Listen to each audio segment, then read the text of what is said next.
Hello commerce के मेरे होनहार छात्रों, स्वागत है आपका माइक्रो इकोनॉमिक्स की 10 मिनट सीरीज में, जहां 10 मिनट से भी कम समय में आपका भाई आपको पूरा चैप्टर रटवा देता है।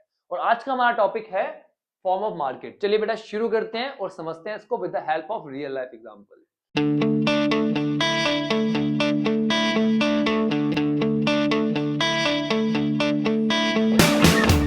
चलिए, तो सबसे पहले तो मार्केट क्या होता है। मार्केट एक ऐसा सिस्टम है जहां पर बायर और सेलर जो है वो एक दूसरे के कांटेक्ट में आते हैं और क्या करते हैं, चीजों को बेचते हैं और खरीदते हैं। और सिंपल करते हैं, एक ऐसी जगह जहां बायर और सेलर मिल रहे हैं क्या करने के लिए, चीजों को खरीदने और बेचने के लिए। इजी, उसको बोलते हैं मार्केट। क्लियर। अब कौन कौन सी फॉर्म ऑफ मार्केट है हमारे पास। पहली आती है परफेक्ट कंपटीशन, दूसरी आती है मोनोपोली, तीसरी मोनोपोलिस्टिक कंपटीशन और चौथी ओलिगोपोली। बेटा पहले आपको सभी पढ़ाई जाती थी, बट अब आपके सिलेबस में केवल एक है, वो है परफेक्ट कंपटीशन। तो समझ लेते हैं परफेक्ट कंपटीशन क्या है। सबसे पहले इसके फीचर्स देखते हैं बेटा, बहुत ध्यान से समझना, इंपॉर्टेंट है, एग्जाम में पूछता है। क्या क्या फीचर्स है बेटा। परफेक्ट कंपटीशन मार्केट में ना लार्ज नंबर ऑफ फर्म और सेलर्स होती है, मतलब बेचने वाले बहुत सारे हैं, बहुत सारी फर्म्स है, बहुत सारे बेचने वाले हैं। समझ में आ गई बात। क्लियर। दूसरा, यहाँ पर बायर भी बहुत सारे होते हैं। भाई बेचने वाले बहुत सारे हैं तो खरीदने वाले भी तो बहुत सारे होंगे, हाँ या नहीं। ध्यान रखना, यहाँ पे बायर बहुत सारे होते हैं, ठीक है, बायर सेलर दोनों ही बहुत ज्यादा क्वांटिटी में होते हैं।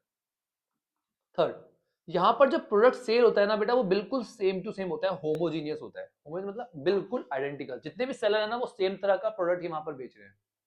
आ रही बात समझ में। चलिए, अगर मैं आपको इसका एग्जांपल दूं इस तरह की मार्केट का, अगर आप दिल्ली में रहते हैं तो आपने सदर मार्केट का नाम सुना होगा, या फिर आपके आसपास जो भी मार्केट है जहां पर बल्क में सामान बिकता है, यहाँ पे बिल्कुल एक तरह का सामान बिकता है, ठीक है, वो मार्केट है आपकी कौन सी, परफेक्ट कॉम्पिटिशन। हमारे यहाँ पे सदर मार्केट है, यहाँ पर एक ही तरह का सामान बिकता है, बहुत सारे बेचने वाले होते हैं, बहुत सारे खरीदने वाले होते हैं, और सब सामान एक जैसा ही बेच रहे होते हैं, ठीक है बेटा। मेनली यहाँ पर सामान कैसे बिकता है, बल्क में, याद रखना, ठीक है। तो large number of firm seller, large number of buyer होते हैं, और सारे सामान क्या बेच रहे होते हैं, सारे सारे सेलर सेम सामान बेच रहे होते हैं, होमोजेनियस, बिल्कुल आइडेंटिकल। क्लियर बेटा।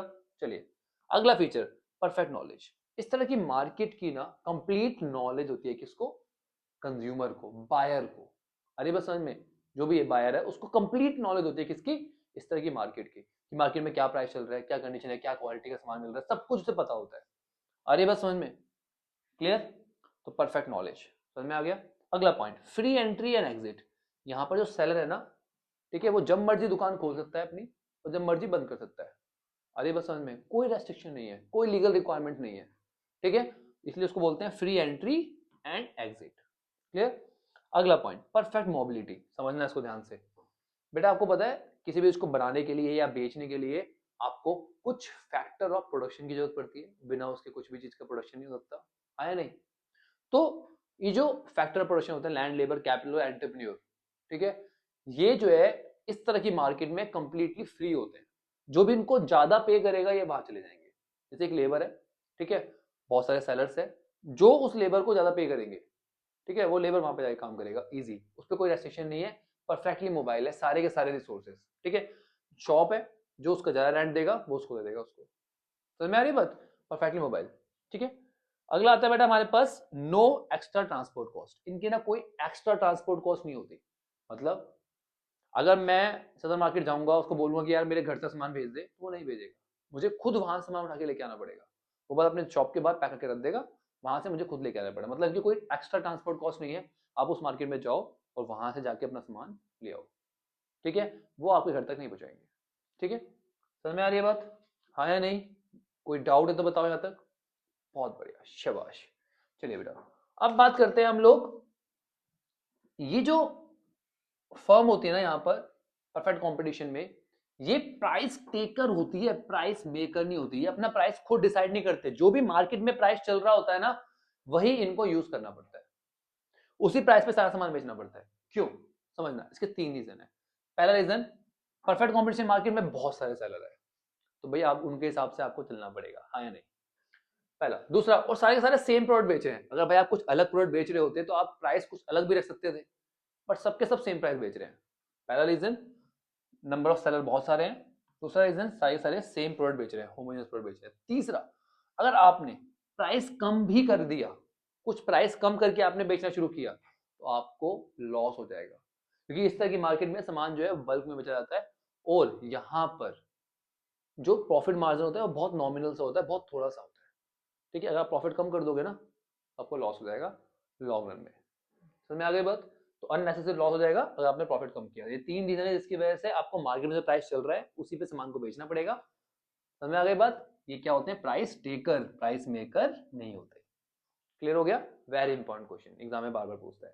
ठीक है बेटा, यहां से ना आपसे ये क्वेश्चन तो पूछते ही है, साथ में ये पॉइंट्स ना आपको दे देगा, वो कहेगा डिफाइन करो, आपको एग्जांपल समझाना पड़ेगा। आई होप सारे कंसेप्ट समझ में आ गए, क्योंकि आपको वहां पे एग्जांपल के साथ समझाना पड़ेगा इसको। ठीक है बेटा, चलिए। तो डिमांड कर्व होती है हमारे पास परफेक्ट कॉम्पिटिशन मार्केट में, वो कैसी होती है बेटा? Parallel to X axis. यहाँ पर जो इलास्टिसिटी डिमांड होती है वो इन्फिनिटी होती है। क्यों? क्योंकि प्राइस कांस्टेंट है और क्वांटिटी क्या हो रहा है? चेंज हो रहा है। प्राइस तो वही क्या हुई है, फिर भी क्या हो रही है? क्वांटिटी चेंज हो रही है, इसलिए क्या होता है? Elastic demand infinity.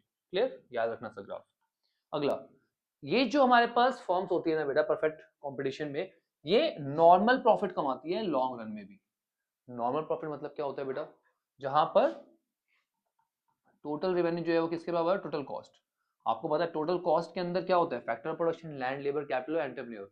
और एंटरप्रेन्योर का प्रॉफिट इसके अंदर ऑलरेडी इंक्लूड होता है, मतलब ये एक नॉमिनल प्रॉफिट कमाते हैं लॉन्ग रन में, क्योंकि इनका मार्जिन, प्रॉफिट मार्जिन बहुत कम होता है एक प्रोडक्ट पे। मतलब जितनी क्वांटिटी बेचेंगे उसके हिसाब से इनका प्रॉफिट बढ़ता जाएगा, बट एक प्रोडक्ट पे जो प्रॉफिट मार्जिन है तो कम होता है। तो ये नॉर्मल प्रॉफिट ही कमाते हैं, कभी भी एब नॉर्मल प्रॉफिट नहीं कमाते। समझ में आ रही है बात? चलिए, अगर इन्होंने एक्स्ट्रा नॉर्मल प्रॉफिट कमा भी लिया, समझो मेरी बात को, अगर एक्स्ट्रा नॉर्मल प्रॉफिट हो गया तो क्या होगा? नई फर्म्स आ जाएगी। नॉर्मल प्रॉफिट है इसलिए फर्म जो है वो कम है। जैसे ही एक्स्ट्रा नॉर्मल प्रॉफिट होगा, बहुत ज्यादा प्रॉफिट कमाने लगेंगे, तो क्या होगा? नई फर्म जो है वहां पे लालच में ज्वाइन करेगी। ठीक है बेटा, जिसकी वजह से क्या होगा? कंपटीशन बढ़ेगा, और कंपटीशन बढ़ेगा तो क्या होगा? चीजों का प्राइस दोबारा से कम हो जाएगा, और प्राइस कम होगा तो रिवेन्यू कम हो जाएगा, और वो रिवेन्यू जब तक कम होता रहेगा जब तक कि दोनों बराबर ना हो जाए। ठीक है, तो क्या होगा? एक्स्ट्रा फर्म ज्वाइन करेगी, एक्स्ट्रा फर्म ज्वाइन करने की वजह से क्या होगा बेटा? जो एक्स्ट्रा प्रॉफिट कमा रहे थे वो धीरे धीरे क्या हो जाएगा? खत्म हो जाएगा, और दोबारा से फर्म जो है वो नॉर्मल प्रॉफिट ही कमाएगी। समझ में आ गया? So that's it, that's it our topic. बहुत सिंपल चैप्टर था हमारे पास, जो हमने फटाफट कंप्लीट कर लिया। ऐसे और चैप्टर्स को फटाफट चुटकियों में समझने के लिए आपके भाई के चैनल को अभी सब्सक्राइब कर लो, क्योंकि यहाँ पर कम समय में आपको ज्यादा पढ़ाया जाता है। चलिए बेटा, मिलते हैं नेक्स्ट वीडियो में, तक के लिए take care, bye bye, study hard.